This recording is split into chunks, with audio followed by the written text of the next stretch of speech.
Back again for more virtual county exploring. This is a tough one today because the only time I've been to this county has been when I've been going further to mainland Europe, because today's county is Kent and there are some ferry ports in Kent, and there's also the Channel Tunnel, so you can go across to France. So it's hard because I'm not going anywhere because we're all still in lockdown. Let's go anyway. So this is roughly where we are. So Kent is let's call it the southeast corner of England. Obviously it's not a corner like a square corner, but it's down here. It's kind of like this furthest point here. And the county town of Kent is Maidstone. If we were going to drive to Kent today, Maidstone's about 92 miles away. But surprisingly, that's going to take probably about an hour and 3/4, because you've got that problem again. You've got Greater London. You can't just go in a straight line south. You have to go around Greater London on the M25, and then you go off into the southeast corner on the M20. Many a traffic jam on the M20 as well. Anyway, I digress. I'm going to use my notes for most of the facts, because actually it's shameful, but I don't know a lot about Kent. It is somewhere I've been, but honestly, usually on the way to somewhere else or on the way back from holiday as well. When you drive into Kent, some of the county signs say that Kent is the Garden of England, and it's been given this nickname. My understanding is because of the rich, fertile soils. So it's good for growing lots of different fruits, so lots of orchards, and it's good for growing hops as well. Hops are used to flavour beer, so that's seen as quite an important thing to grow.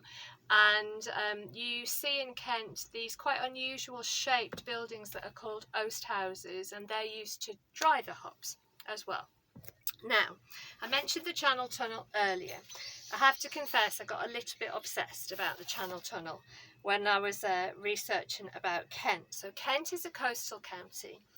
To the north of the county, you've got the Thames estuary, so that's where the River Thames that flows through London, where it goes into the sea, and you've got the North Sea. And then to the south of Kent, you've got the English Channel, and you've got something called the Straits of Dover.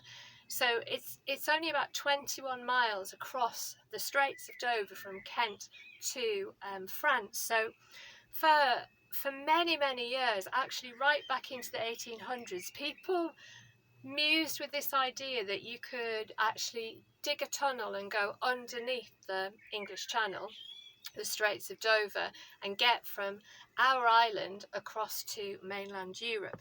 It did actually happen properly. In 1994, the Channel Tunnel was officially opened.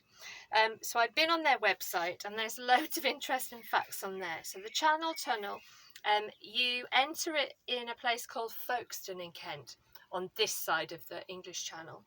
It's one of the biggest engineering projects ever undertaken in the United Kingdom. It took over 5 years to build it. Over 13,000 French and English workers were involved in sorting out the digging of the tunnel and everything. Because it connects France with England and England with France, then it was a joint project. So it was opened in 1994 by the Queen of England, so Queen Elizabeth II, and and also present at the opening was the President of France at the time. So that was a president called President Mitterrand.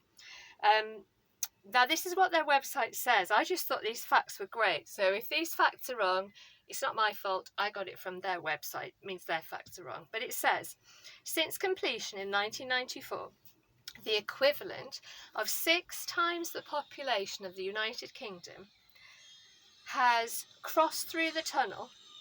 6 times the population, that's quite a lot of people. And if you put all the vehicles that have been through the tunnel bumper to bumper, so if you lined them up bumper to bumper, the line would almost be long enough to reach the moon and back from Earth. So that says that's more than 477,710 miles.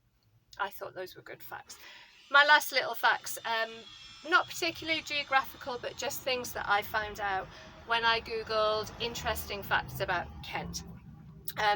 Between Canterbury, Herne Bay, Whitstable and Faversham, there's an area called the Blean, which I'd never heard of, Blean. This is a large area of ancient woodland, important to local wildlife, perfect for walking, cycling and for horse riding as well. One of my neighbours has got their music on quite loud, so just ignore that. Hopefully it'll stop in a minute.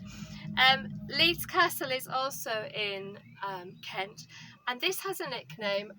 It's known as the Ladies' Castle because so many future queens of England have actually lived within its protective walls. So that includes Henry VIII's first wife, Catherine of Aragon, and his daughter and the future Queen Elizabeth I.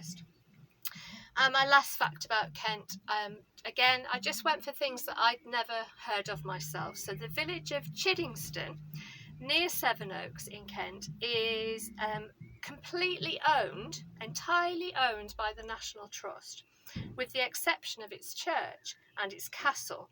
So what the National Trust says is this village is the most accurate example of a surviving Tudor village in the county, and it is one of Kent's oldest villages. There you go. I hope you found that interesting. Next time we'll be moving into week 8 of lockdown. We're going to go back from coastal counties to landlocked counties. Remember, landlocked means there's no coastline, and we're heading into the West Midlands area and we're going to Staffordshire. See you soon. Bye bye.